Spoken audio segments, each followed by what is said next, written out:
Hi everybody, hope you had a great week. So welcome to my first YouTube Q&A. I have a bunch of questions here that I got from YouTube and Instagram, and I'm going to answer as many as I can in 20 to 30 minutes. So let's get started. All right, let's go to the YouTube ones first, since you guys are my people. Thank you so much for everybody that likes and comments on my stuff. Every time I get engagement, it pushes my videos out into the algorithm and new people find me. So thank you so much, I really appreciate it. Let's start. My Red Slurpee asks, also thank you. You are one of my big fans and I really appreciate you. Thank you so much for always liking and commenting my stuff. Why did you decide to move from New York to Chicago? Do you love Chicago? I moved here in 2021. My husband got a new job here in Chicago, so we moved. And my corporate job is based in New York, and during the pandemic, I switched to working remote, and so I was able to fortunately keep my remote job and just transfer it to Chicago. So I still work for the same New York company, just I live in Chicago. I'm really an email-based job, so I can really be anywhere, to be honest with you. So yeah, we moved to my husband's job. I absolutely love Chicago. I lived in New York for a long time. I'm from New York originally. I would say that Chicago is a really awesome city. It's a big metropolitan city, just like New York, but it has that Midwestern feel. It's bigger and there's more space and it's not as densely populated, and the prices here are more affordable. We have a better lifestyle here because our money goes further here than it did in New York. So we absolutely love Chicago. I love Chicago. Love that I live in. I love the different seasons. It's really beautiful in the spring and summer. It's quite cold in the winter, but I don't mind it. And I've really loved it. And honestly, just repeating again, my quality of life is much better here than it was in New York because my money does go farther here. So, all right, next question. Is there anything you wish you could eat during prep, but you can't because of Crohn's? So I have Crohn's disease. I was diagnosed in 2021, but the doctors said I had probably had for about 10 years. And I can go into another episode another day of how I was diagnosed with Crohn's. But anyway, the bottom line, Amy asked me this, my food situation, what I eat, it really change when I'm in or out of prep. I eat what works for me. So it doesn't matter if I'm in contest prep or not. It doesn't matter if I'm in a deficit or not. It doesn't matter if I'm super tracking my food or not. I eat what works for me. Fried foods, no bueno. They ruin me. And I mean food cooked in a fryer basket, bathroom for an entire week, and it's horrible. So it doesn't matter if I'm in prep or not. So I don't really touch that. I occasionally will, but when I eat it, I know what's gonna happen. So I take the blame myself. Amy, honestly, my daily change. I eat foods that work for me year round. Crohn's disease, IBS, any sort of gastro disease is really dependent on you. And everybody that has one of these conditions tolerates foods differently. So my recommendation to you would be to, eat very, very similar day after day, how you react to it. And if you're not reacting well to something, take it out. And you will have to do a elimination to see what you are not. But you have two choices when you're diagnosed with these diseases. You can just say, this sucks, I still want to live my life and I'm going to eat whatever I want and feel like crap all the time. Or you could say, okay, I've been given this diagnosis, I need to take my nutrition really seriously, and you really take it seriously. And you like I said, food diary, maybe track of what's working and what's not. I'll give you an example. Before my last colonoscopy, I was eating a lot of black lentils. It was like in my meal plan, I was eating a lot. I felt fine on them. They weren't bothering me at all.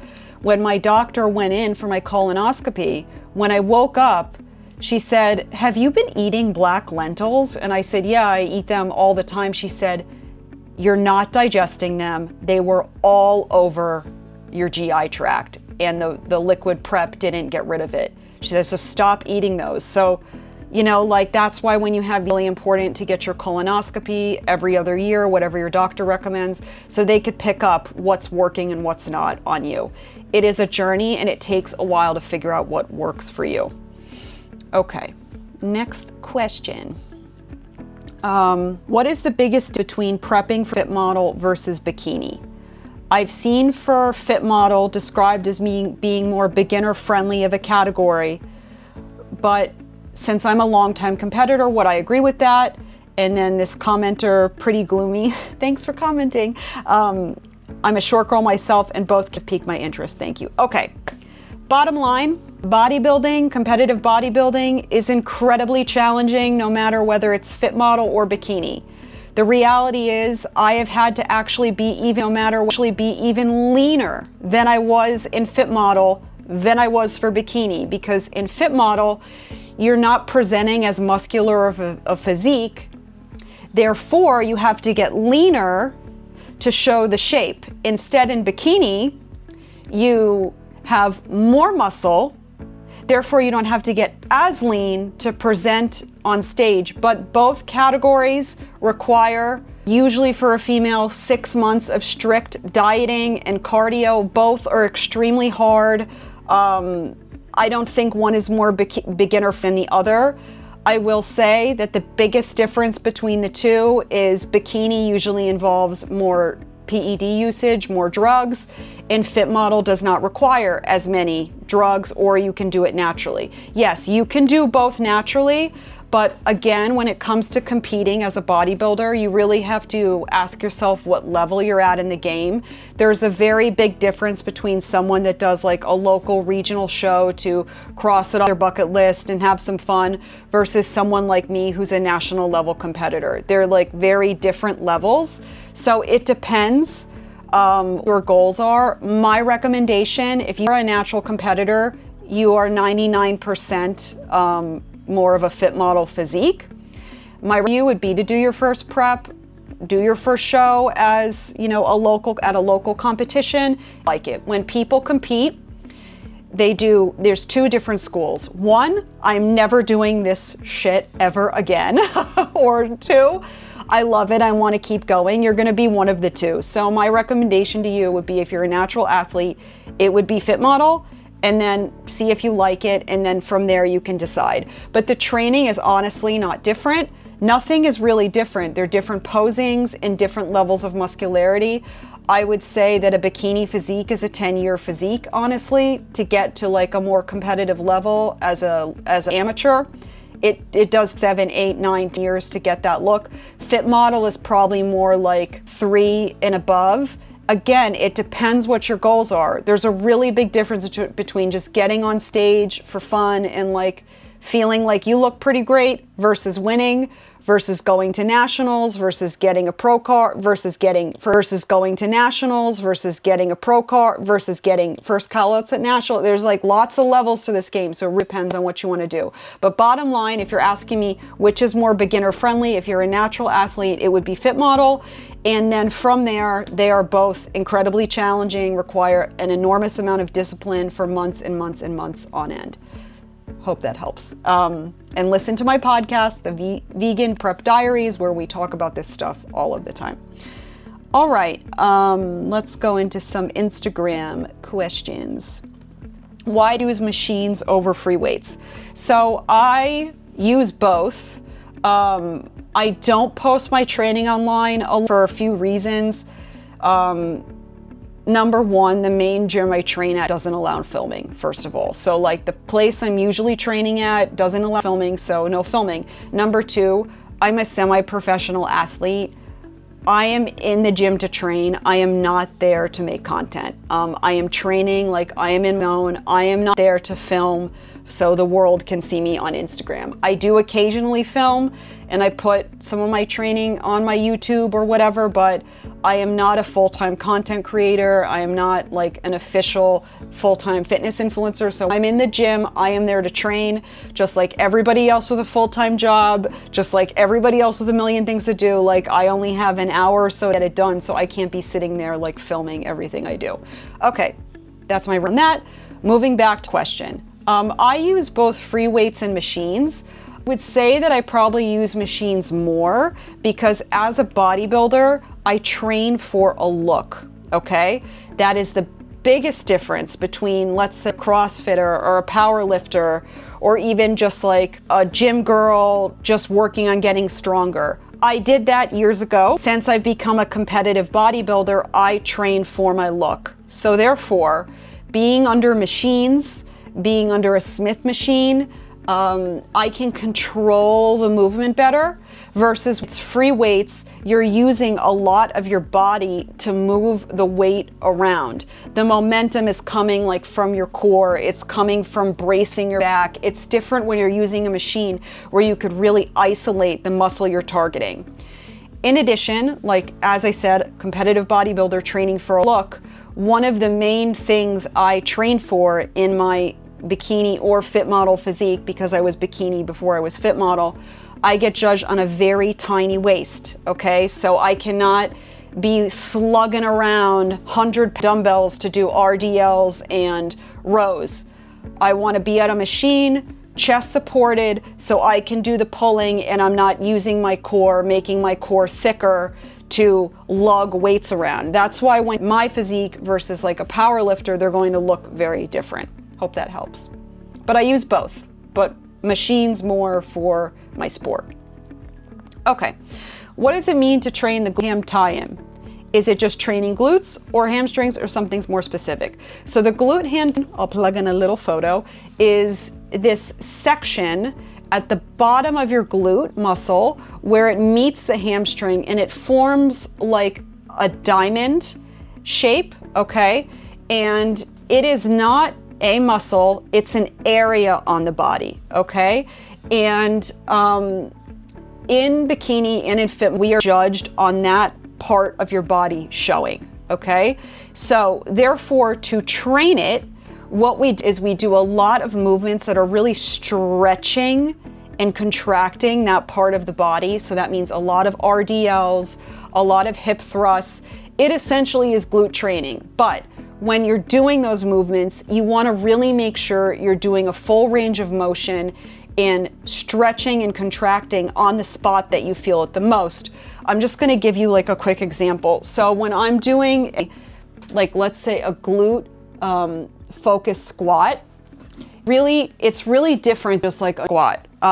So if you can see me, it's like a normal squat, you're just like going all the way down like this. This is really working down here and up here. It is not working here where my glute-ham tie-in is. So when I'm doing a glute-ham tie-in focus squat, a glute focus squat, they're the same thing. I'm sort of just going to here where I'm feeling it most here and then coming back up. It's a different range of motion, full squat. So bikini and fit model and wellness competitors, we are really working on the density of that area on our muscles. So we do a lot of like pauses and stretches when we feel it most. However, I will say that this body part on a female only shows at extremely low levels of body fat. Like I'm talking guys like under 12%. Really, it's something that only like will ever show on a competitor, somebody that stays that lean year round for whatever reason. I store all of my fat I store most of my fat. I mean, I have fat everywhere, but I store my fat in that area. So unfortunately for me, I have to get extremely lean to have that part show. And in a sport of bodybuilding where genetics make up such a big part of like who can go far in the sport or not, it's honestly like a part of my genetics that does not help me. And you know, this might be my last, not really sure yet, but I will say that this not winning the genetic lottery in the glute-ham tie-in area. You know, it makes my journey than it does somebody that maybe loses their body fat all around on their body at the same time evenly.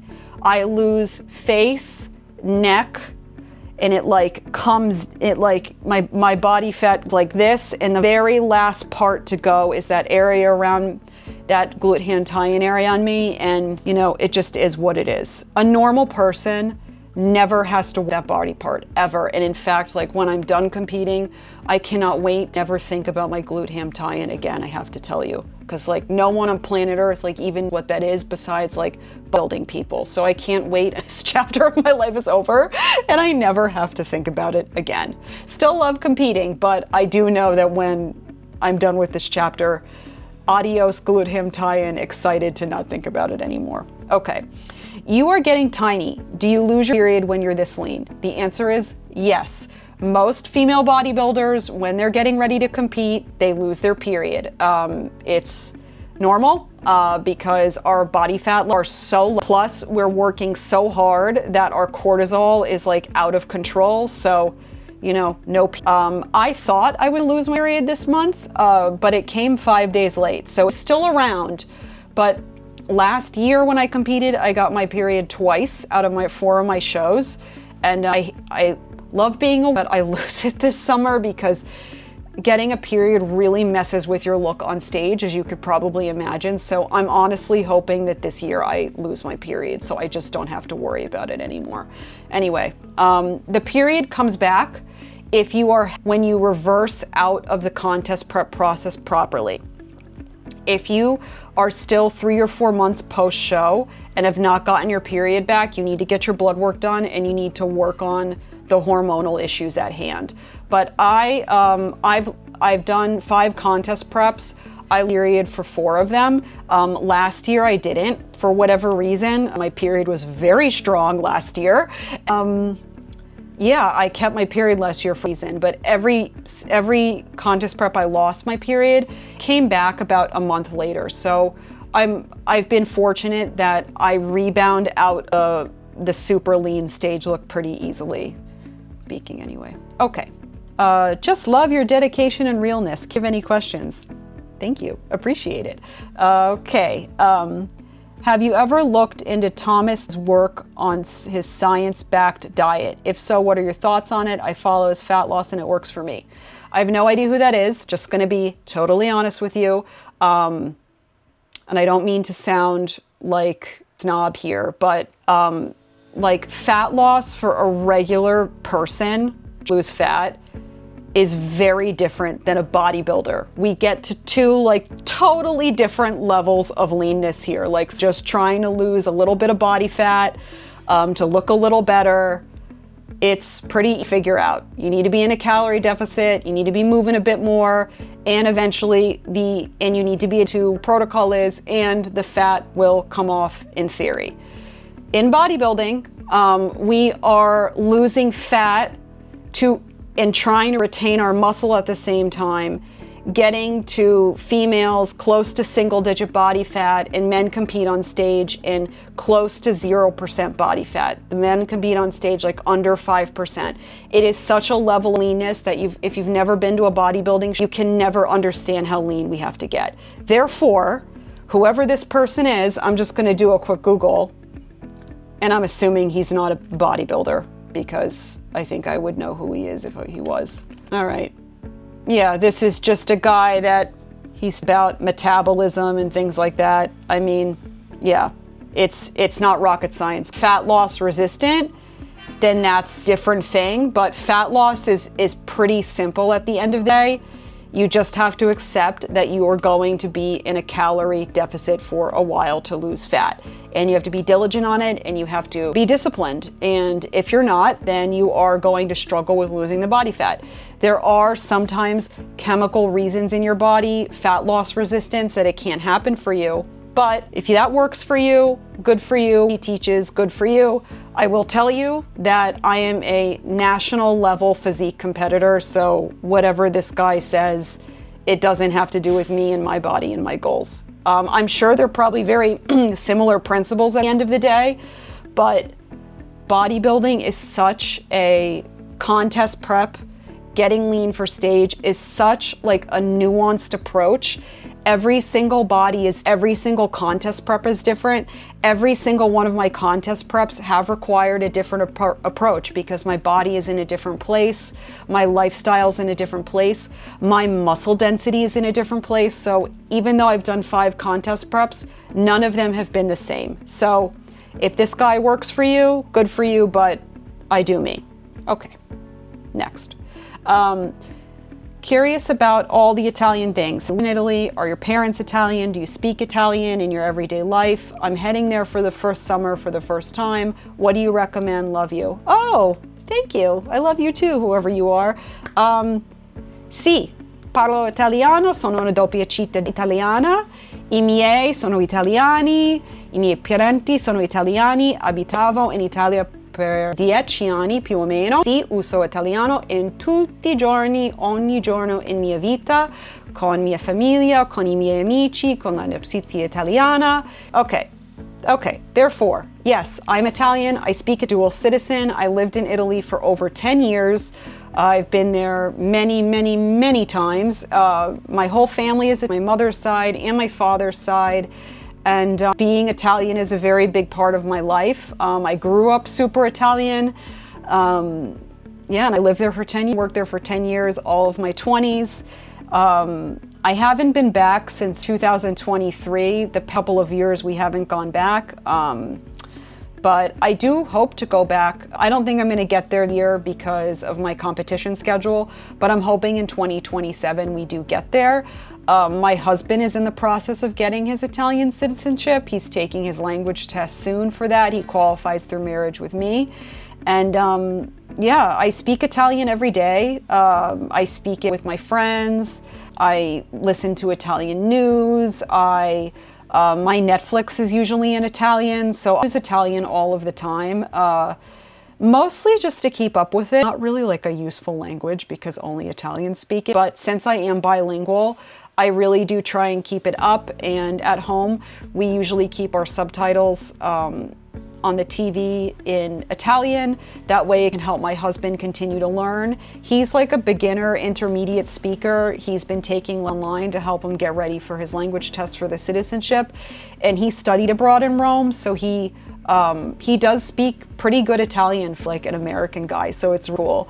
It's actually one of like the reasons we bonded when we started dating years ago. What do I recommend in Italy? Such a broad question. Go have a great time. Eat all of the things, enjoy. I think it's really important to make sure that you like know how to tell them if you're tell them you're vegan and that you do not eat animal products. It's very easy to eat vegan in Italy, but you just have to communicate it to them. So making sure they don't give you pasta with egg, having dry pasta, which is just flour and water, things like that. So I would just recommend like having those phrases on hand so that when you go out to eat and it's not a vegan restaurant, they can prepare the food for you. But yeah, have the best time. Italy's a country. It is amazing. Every part of Italy is different.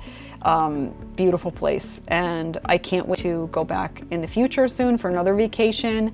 And hopefully when we are old, my husband and I do plan on living there half the year when we're retired. So yeah, good times.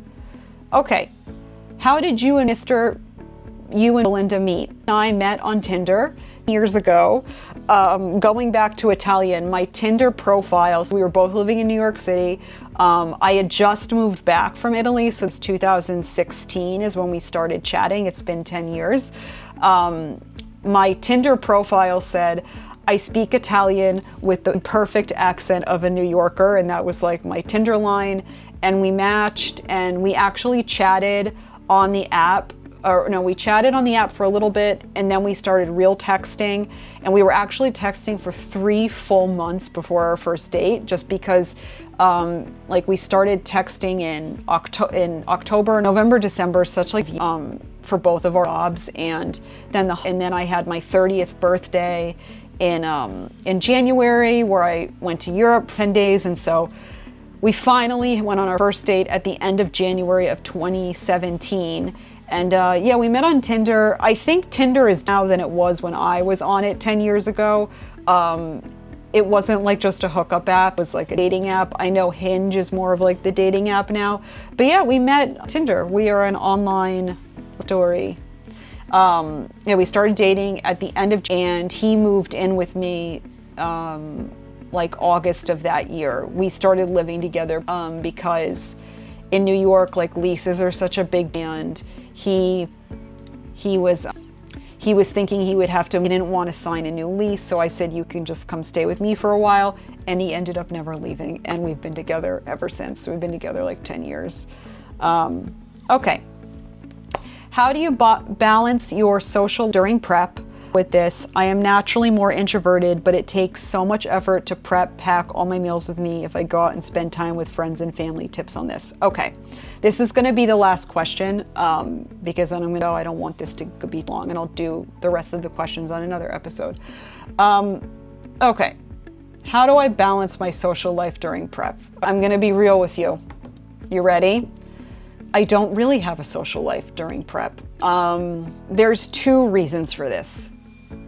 You have to remember, I have been competing for years. This is not my first prep. My first, like 1, 2, 3 preps, I did socialize, and I did like go out to coffee dates with friends, and like maybe dates with friends, like step dates. I live in Chicago, like along the water, a park. I would still go out to eat. I maybe just order a garden salad, things like that. But I am a different competitor now than I was when I started. I am in national level, close to becoming a pro. You know, I compete at a very, very high level. I mean, just now like a snob, I'm just honest with you that I've reached a point in my journey that I know what it takes to win. And what it takes to win is me and several other bodybuilders I know call it crate mode. Like I'm in crate. I'm in my life. I don't do much outside of, you know, when I'm this close to show, like getting, you know, to 2 months out, my prep priority. My priority is not going to meet somebody for coffee. Priority is not going to show up at someone's like random night out that they're doing just to say hi. Right now, like if I'm trying to get my card this, and in order to do that, I have to act like a professional bodybuilder. Therefore, I'm in bed very early at night. I'm up early, getting my cardio in, getting my training in. I'm getting all my meals in.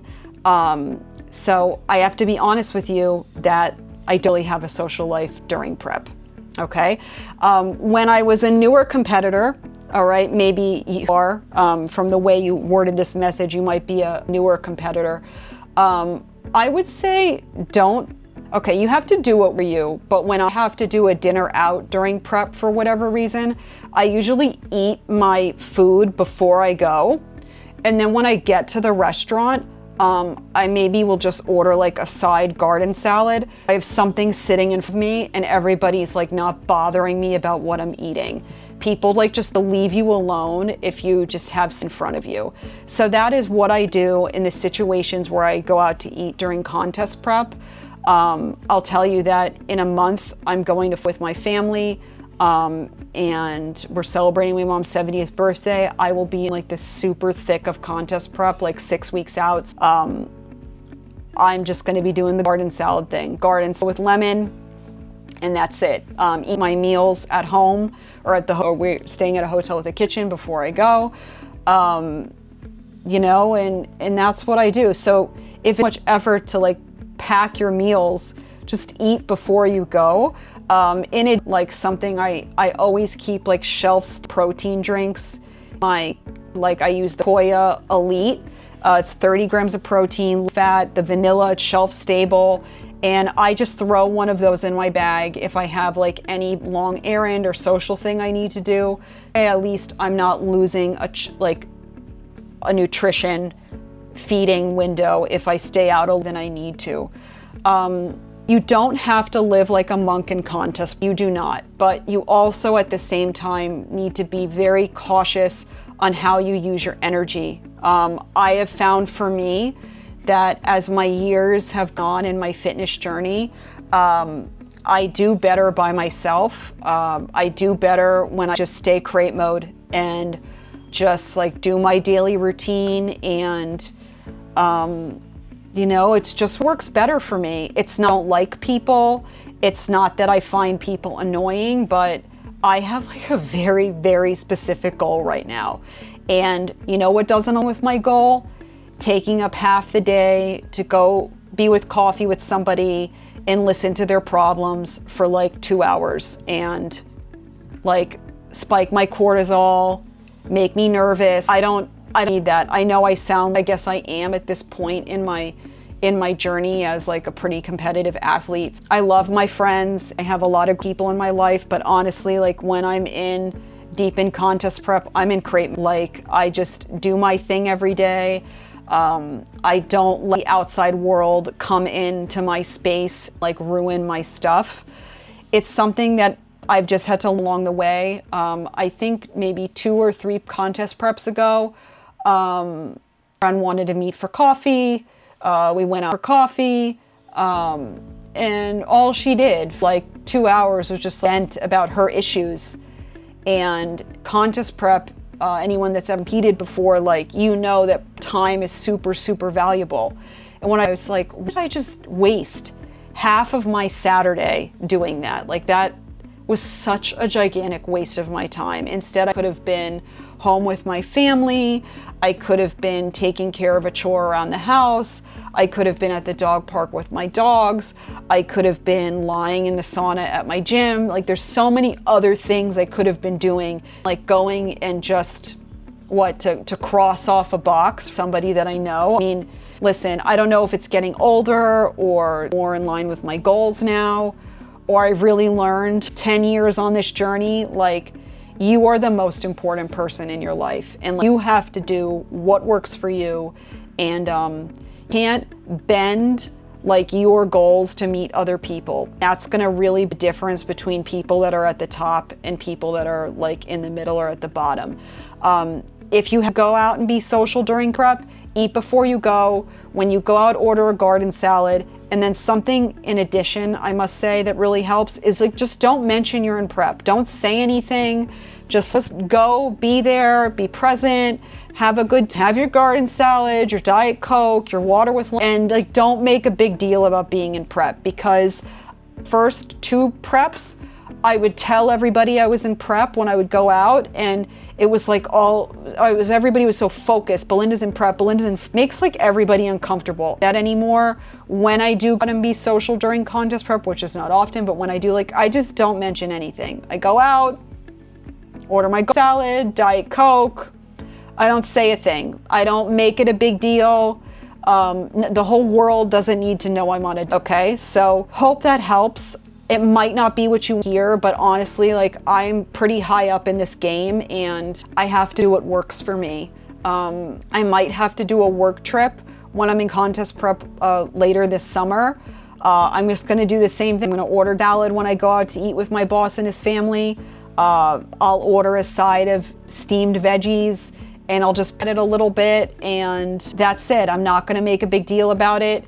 I don't really speak about my bodybuilding at work I don't think it's like necessary. My colleagues really know, just like my work besties, about it. But, you know, like, just try not to make your whole, because people from the outside looking in, they are going to think it's really disordered, and they're going to get fearful for you that you're becoming like disordered. And it's very hard for somebody that's never been a competitor to understand the dedication and discipline it takes to be a competitor. So I hope some of that helps. It might not be necessarily what you want to hear. One other thing I do. So I do with some friends when I'm in contest prep. And usually what I do is I schedule FaceTime dates with them, and I do them when I'm on my spin bike or walking pad or whatever. And we do FaceTime dates that way. And that scratches the itch. Everybody gets to talk and hang out, and I'm like not wasting my precious prep time. And it's better for me. So that's like just some things I do. But to be honest with you, deep in contest prep like I am now, no real social life, I have to say, because the goal is winning. So yeah. And I also want to say that I'm not going to be competing forever. So I also know that it's just like a short, temporary chapter in my long journey of life. I have to like think about the perspective that you're just focused on something, focused on it now. It's not going to be forever. Okay, let's do one lighthearted one, and then do you use the premium paid MyFitnessPal app or the unpaid one? I use the paid one because I use every single day of my life. So I know all of the features, I think, and something I tend to do, and probably a reason like I'll never be uber wealthy, is because when I use a service a lot, I pay for it. I just feel like it's my way of giving back to people that make the app and take care of the app that I'm so reliant on. So I'm cool to pay my $70 a year to use it. It's in my budget, and I'm happy to give back to the MyFitnessPal company that gives me such a great tool to my nutrition. So I use the paid one, but you do what works for you. And yeah, so, okay, I'll plug in one more. I'm pretty much gonna run the questions I got this round. Someone asked, where is it? Oh, I lost it. Has my husband ever competed or will compete? No, he's never competed. My husband is a big fan of bodybuilding. The whole reason I know about bodybuilding is because of my husband. Our first year of dating, he made me watch a documentary, and we'll always joke about it because I was so freaked out about it. I was like, oh my God, that is so weird. Creepy. Please don't tell me you want to be like one of those people. And now we laugh about it. Here we are years later where I'm a competitive physique athlete. So he loves saying I told you so on that one. But no, he's never competed. He has no intentions to compete. There's several reasons for that. If you haven't gathered by now, by following me and my vlogs and what I've said on this episode as well, competing is incredibly challenging. It is a level of sacrifice and daily discipline for months and months and months and months on end to get that look for stage. And honestly, like, his lifestyle does not allow for it. He's an executive at a company. He works very long hours.